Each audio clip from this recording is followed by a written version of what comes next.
नमस्कार दोस्तों, आप सभी का स्वागत है आपके अपने यूट्यूब चैनल लक्ष्य इन्फोटेक में। तो आज हम कुमाऊं विश्वविद्यालय की नोटिफिकेशन के बारे में जानकारी देने जा रहे हैं, जिसमें बीएड की काउंसलिंग की डेट बताई गई है। तो क्या क्या इसका रहेगा हम आपको सब बताएंगे। तो बने रहें मेरे साथ इस वीडियो में अंत तक। और अगर आप मेरे इस चैनल पर नए हैं तो ज़रूर चैनल को सब्सक्राइब कीजिएगा और बेल आइकन को ऑल सेलेक्ट ऑल पर सेट कर लीजिएगा, और मेरी सारी नई आने वाली सारी वीडियो का नोटिफिकेशन जल्दी पाने के लिए बेल आइकन को सेलेक्ट ऑल पर सेट कर लीजिएगा। तो और चलते हैं नोटिफिकेशन पे। कुमाऊं विश्वविद्यालय नैनीताल द्वारा शैक्षणिक सत्र 2020-21 के बीएड पाठ्यक्रम में प्रवेश हेतु परिसर महाविद्यालय संस्थान का आवंटन मेरिट के आधार पर विश्वविद्यालय की वेबसाइट www.kunainital.ac.in के ऑनलाइन काउंसलिंग हेतु आवश्यक दिशा निर्देश हैं। नंबर 1, कुमाऊं विश्वविद्यालय नैनीताल द्वारा संचालित बीएड प्रवेश परीक्षा 2020 में सम्मिलित होने से अभ्यर्थी उन सभी नियमों प्रतिबंधों से आबद्ध हो जाता है जो विवरण पुस्तिका में विभिन्न स्थानों पर दिए गए हैं या जिन्हें समय समय पर विश्वविद्यालय परिवर्तित करे या लागू करें। नंबर 2 है ऑनलाइन काउंसलिंग हेतु विभिन्न चरण। Step for online counselling. प्रथम चरण में होगा आपका काउंसलिंग फी, इसमें बताई गई है। ऑनलाइन काउंसलिंग में प्रतिभाग करने हेतु 500 रुपये शुल्क ऑनलाइन माध्यम से जमा किया जाएगा। शुल्क जमा करने के उपरांत ही अभ्यर्थी परिसर महाविद्यालय संस्थान का वरीयता क्रम के आधार पर चयन कर पाएगा। अगर आप 500 रुपये का शुल्क देते हैं तभी आप इसमें अपना वरीयता क्रम तभी आपका चुना जाएगा।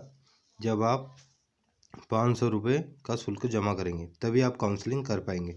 सेकेंड स्टेप में आपको काउंसलिंग शुल्क जमा करने के उपरांत अभ्यर्थी को अपने निम्नांकित दस्तावेज ऑनलाइन अपलोड करने होंगे। आपको जो है ऑनलाइन जो है काउंसलिंग होगी। नंबर 1 है काउंसलिंग हाई स्कूल प्रमाण पत्र अपलोड करना होगा। नंबर 2, अर्हता के अंक तालिका क्वालिफिकेशन मार्कशीट। अभ्यर्थी को अपनी स्नातक अथवा स्नातकोत्तर अंतिम वर्ष की अंक तालिका जिसमें वह बीएड पाठ्यक्रम की अर्हता सामान्य वर्ग हेतु 50% तथा अन्य वर्ग हेतु 45% अंक पूर्ण करता है, अपलोड करनी होगी। नंबर 3, अधिमान अंकों से संबंधित दस्तावेज। अभ्यर्थी को अधिमान अंकों बीएड प्रवेश परीक्षा 2020 की विवरणिका के बिंदु संख्या 6 में वर्णित से संबंधित प्रमाण पत्र अपलोड किए जाने होंगे। आरक्षण संबंधी प्रमाण पत्र, डॉक्यूमेंट रिगार्डिंग रिजर्वेशन। आरक्षण प्रमाण पत्र जो है जैसे अन्य पिछड़ी जाति, अनुसूचित जनजाति, सैनिक आश्रित स्वतंत्र संग्राम सेनानी आश्रित विकलांग अथवा आर्थिक रूप से कमजोर वर्ग परित्यक्ता प्रमाण पत्र आदि को आरक्षण का लाभ से संबंधित प्रमाण पत्र अपलोड करना अनिवार्य होगा। उक्त प्रमाण पत्र सक्षम अधिकारी द्वारा हस्ताक्षरित होने चाहिए। अगर आपको आरक्षण उसमें अगर आपको चाहिए तो आपके पास आपके डॉक्यूमेंट होने चाहिए आरक्षण के हेतु। पिछड़ी जाति, अनुसूचित जनजाति, सैनिक आश्रित स्वतंत्र संग्राम सेनानी आश्रित विकलांग आर्थिक रूप से कमजोर प्रत्येक प्रमाण होना चाहिए। इन सभी को अपने प्रमाण पत्र अपलोड करने होंगे तभी इनको आरक्षण मिल पाएगा। और जो है आरक्षण हेतु योग्य नहीं होंगे। अगर आप अपलोड डॉक्यूमेंट नहीं कर पाएंगे तो आप आरक्षण हेतु योग्य नहीं होंगे। इन्हें इन वर्गों की सीटों में प्रवेश दिया जाना संभव नहीं होगा। अगर आपने ईडब्ल्यूएस या कोई भी लगा रखा है और आपके पास सर्टिफिकेट नहीं है तो आपको बनाना अनिवार्य रहेगा। अगर आपके पास नहीं है तो आपको ये सीट नहीं मिल पाएंगी। तो स्थायी जो अगला स्टेप है, स्थायी निवास प्रमाण पत्र, डोमिसाइल सर्टिफिकेट, क्षैतिज आरक्षण, SC ST OBC ईडब्ल्यूएस का लाभ लेने हेतु अभ्यर्थी को उत्तराखंड का निवासी होना आवश्यक है। अगर आपको ये सब भी का लाभ चाहिए तो आपको उत्तराखंड का निवासी होना आवश्यक है, जिसमें आपको स्थायी डोमिसाइल लगेगा।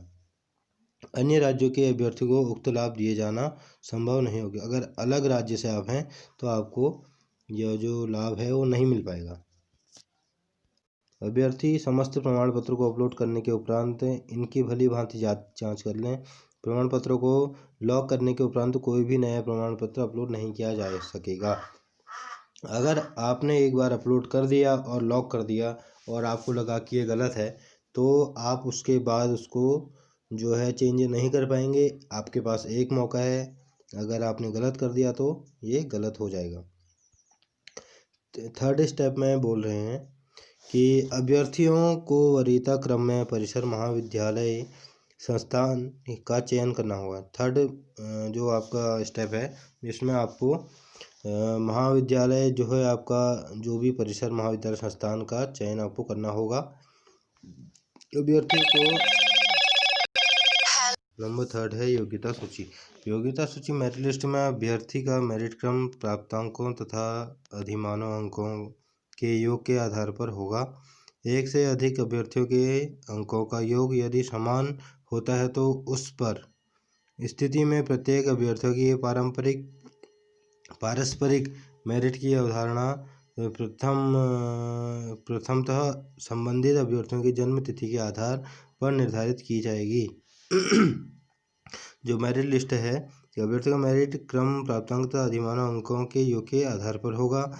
एक से अधिक अभ्यर्थियों के अंकों का योग यदि समान होगा, अगर दो से अधिक या एक से अधिक लोगों मतलब अभ्यर्थियों का अंक समान होगा, तो उस स्थिति में प्रत्येक अभ्यर्थी की पारस्परिक मेरिट की अवधारणा प्रथमतः संबंधित अभ्यर्थी की जन्म तिथि के आधार पर निर्धारित की जाएगी।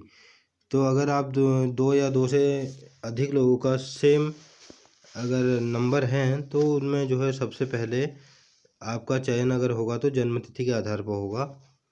पूर्व विश्वविद्यालय की आधिकारिक वेबसाइट पर अपलोड कर दी जाएगी मेरिट लिस्ट जो है। इसके बाद आपको वेबसाइट पर अपलोड की जाएगी विश्वविद्यालय की। नंबर 4 है परिसर महाविद्यालय संस्थान का आवंटन। अभ्यर्थी को परिसर महाविद्यालय संस्थान का आवंटन उसके द्वारा दी गई वरीयता क्रम के आधार पर किया जाएगा। विद्यार्थी द्वारा दी गई प्रथम वरीयता में सीट उपलब्ध न होने की स्थिति में विद्यार्थी द्वारा प्रदत्त अगली वरीयता को तदनुरूप परिसर महाविद्यालय संस्थान आवंटन हेतु लिखा जाएगा। आवंटित परिसर महाविद्यालय संस्थान की सूचना अभ्यर्थियों को उसको आवंटित परिसर महाविद्यालय संस्थान की सूचना कॉल लेटर वेबसाइट के माध्यम से ही प्रदान की जाएगी। अभ्यर्थी को उसको आवंटित परिसर संस्थान की अन्य किसी भी माध्यम से कॉल लेटर प्रेषित किया जाना संभव नहीं होगा। जो वेबसाइट पर ही अपलोड की जाएगी, आपको वहीं से कॉल लेटर डाउनलोड करना होगा। नंबर 6 है कुमाऊं विश्वविद्यालय नैनीताल से पृथक किए गए शोभन सिंह जीना विश्वविद्यालय अल्मोड़ा के गठन के दृष्टिगत शोभन सिंह जीना विश्वविद्यालय अल्मोड़ा के अधिकारिता क्षेत्र में आने वाले समस्त परिसर महाविद्यालयों संस्थान में बीएड पाठ्यक्रम में वर्तमान काउंसलिंग के माध्यम से प्रवेशित अभ्यर्थी शोभन सिंह जीना विश्वविद्यालय अल्मोड़ा से संबद्ध होंगे। पृष्ठांकन अभ्यर्थी भी निम्नलिखित जो है ये यहाँ दे रखे हैं। तो अगर आपको ऑनलाइन बीएड की काउंसलिंग करनी है तो आप यहाँ से कर सकते हैं। जो आपको ये इनकी वेबसाइट पर जाना है www.kunainital.ac.in पर आपको ऑनलाइन काउंसलिंग करने को मिल जाएगी। आपको ये सूचना कैसे लगी आप हमें ज़रूर कमेंट कीजिएगा और आने वाली सभी नोटिफिकेशन का सबसे पहले पाने के लिए हमारे बेल आइकन को ज़रूर प्रेस कीजिएगा और इस वीडियो को ज़्यादा से ज़्यादा शेयर कीजिएगा, जिससे हमें मदद मिल सके और आपको और आपके दोस्तों को पता चल सके कि काउंसलिंग कैसे करनी है। धन्यवाद।